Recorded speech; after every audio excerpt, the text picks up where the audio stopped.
Allons retrouver nos analystes Gaétan et Antoine. Bonsoir à vous deux. Bonsoir. Oui, bonsoir. Alors, l'élection partielle dans Arthabasca, l'érable qui est déclenchée aujourd'hui. Le vote aura lieu le 11 août. Gaétan, pourquoi une élection en plein été, selon toi? Ah, écoute, quand on fait quelque chose comme ça, c'est parce qu'on est rendu désespéré. On pourrait même dire qu'on est dans la coalition des désespérés. L'objectif, évidemment, de la CAQ est de s'assurer qu'il y ait le moins de gens qui aillent voter possible, en pensant que, comme c'était une circonscription fortement caquiste, que les caquistes vont être au rendez-vous et ne pas laisser le temps aux oppositions de s'imprégner, faire une impression dans le comté. Et rappelons qu'en déclenchant l'élection aujourd'hui, on a 2 semaines complètes où c'est les vacances de construction. Alors, tu as plein de gens qui sont en vacances, tu as des gens qui sont à l'extérieur. Alors, c'est difficile pour les autres partis de laisser de faire leur marque, mais le sentiment de contestation, de déception dans la population atteint sûrement aussi Arthabasca. Antoine, qu'est-ce que tu en penses, toi, de l'argument de Gaétan? Bien, c'est très rare, en fait, qu'on déclenche comme ça des élections pour la simple raison que c'est dénoncer une élection estivale comme celle-là constamment. D'ailleurs, j'ai regardé, je ne sais pas si on a les chiffres, mais dans les 50 dernières années, des élections partielles au mois d'août, là, c'est arrivé 3 fois. Donc, depuis 1975, là, c'est arrivé 3 fois seulement. Ouais, on voit un tableau à l'écran. Pourquoi? Parce que c'est... Puis en plus, Pointe-aux-Trembles, là, qu'on voit là, c'était pour faire en sorte que André Boisclair arrive à l'Assemblée nationale. Jean Charest avait même pas présenté de candidat contre lui.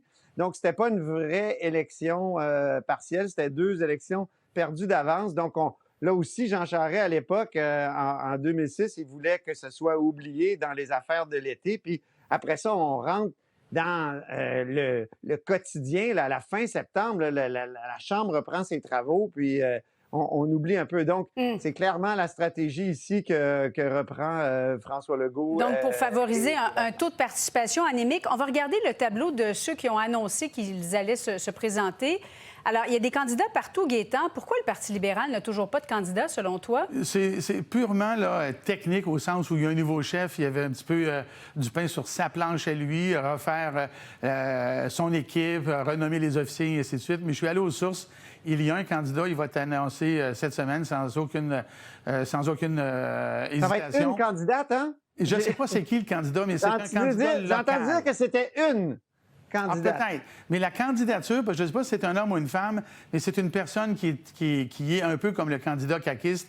C'est quelqu'un de la place, qui est connu dans la place, qui apparemment est une bonne candidature. Ce qu'on me dit, c'est que ce n'est pas un candidat ou une candidate parachutée et ce n'est pas un candidat qu'on qualifie de poteau, là, c'est-à-dire qui arrive de l'extérieur et puis qui fait office simplement de participation. Semble-t-il que c'est une candidature qui est sérieuse.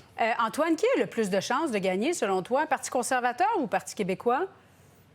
Ah, c'est vraiment, ils sont vraiment au coude à coude actuellement, ou nez à nez, je me souviens jamais de la bonne expression, mais en tout cas, ils sont très proches les uns des autres dans tous les sondages qui ont été faits, dans toutes les projections. Alors, j'ai l'impression, moi, que Alex Boissonnault, en étant du coin, ça l'aide.